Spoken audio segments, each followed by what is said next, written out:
Hi, my name is Hannah. Welcome back to my channel, Savage Reads, and welcome to a special video today where I give some good spooky Halloween recommendations.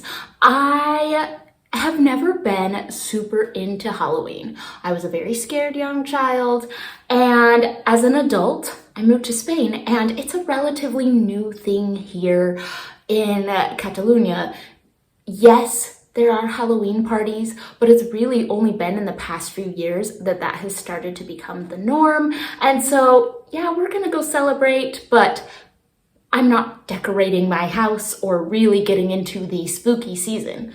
The holiday that is here is we do have a castañada tomorrow, and that is where you eat castañas or chestnuts. So they have roasted chestnuts and roasted sweet potatoes that you can buy from street vendors, and you can buy those all winter, but this is the specific day that we celebrate, and we go to the girls' school and watch. They have a whole program where they do some dances, and my youngest gets to dress up in a traditional outfit of a castañera, someone who is cooking chestnuts. So that is exciting. I've been getting her costume ready for that. And so these books that I am going for are very much scary. I went with thrillers, horror, and a couple nonfiction that are great if you want something a little bit spooky in your life. So let's jump into the books. I want to start with two great nonfiction picks for some true crime in an interesting way. I personally am not a true crime person. I don't like things that are glorifying serial killers or toe that line at all. I'm a little selective on that genre. So these books are a little bit different, but the first one I'll talk about is called American Sherlock, Murder, Forensics, and the Birth of American CSI. I think it is really interesting to see the work of these scientists and how it changed how criminal cases are prosecuted in the US for good and for bad.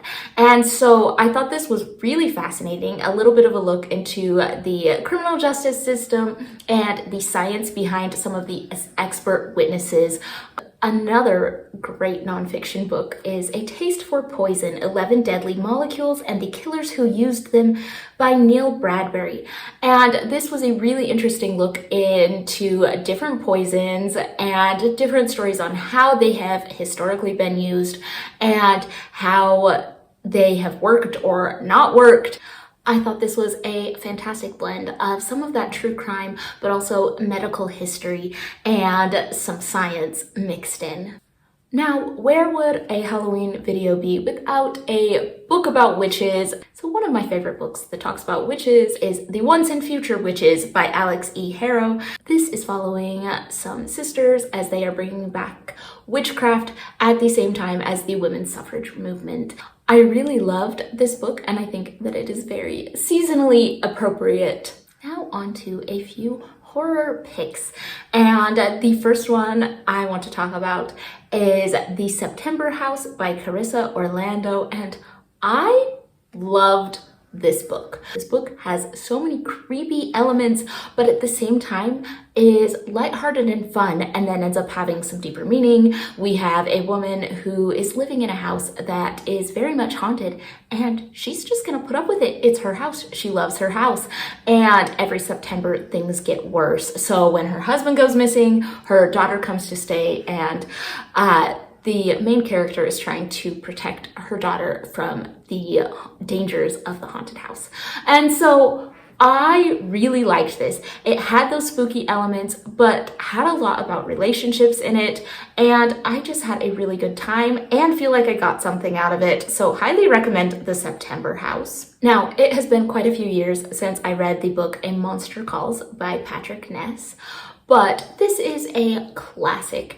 It is great for more middle grade, young adult audiences, and It says, Connor has the same dream every night ever since his mother first fell ill, ever since she started the treatments that don't quite seem to be working. But tonight is different. Tonight when he wakes, there's a visitor at his window. It's ancient, elemental, a force of nature, and it wants the most dangerous thing of all from Connor. It wants the truth.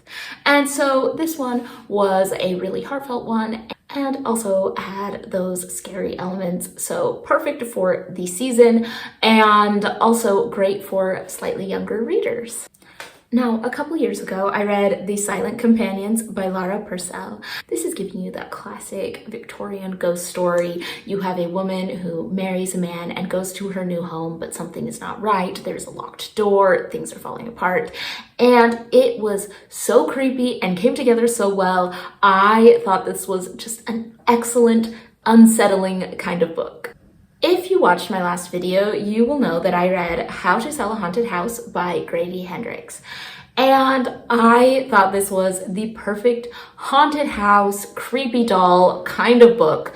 It had such scary moments, but was also really fun. If you want a fun, scary horror book, pick up a Grady Hendrix book. I thought that this one was the best one I have read by him. So yes, highly recommend, perfect for Halloween. And finally, for something that doesn't lean too much on horror, but is more thriller, we have All the Dangerous Things by Stacy Willingham. This is following Isabel, and her son was taken a year before, and in that time she has not been able to sleep. She is suffering from the most severe insomnia, and you have to question her account of things because she isn't all there. She is so overtired. She cannot rest because her son is missing, and the case has gone cold. When a podcaster comes into town offering to help, all of the stories that she has told herself start to unravel. It had that perfect blend of tension and an unreliable narrator, but everything coming together right. I thought that this one was really well done. So if you don't want anything super horror with blood and hauntings, but you want something that has that intensity, I think this is a really great pick for a Halloween read. Those are a few of the books that I would recommend for the spooky season. If you have any recommendations, let me know in the comments down below, and I hope you all have a wonderful and safe Halloween.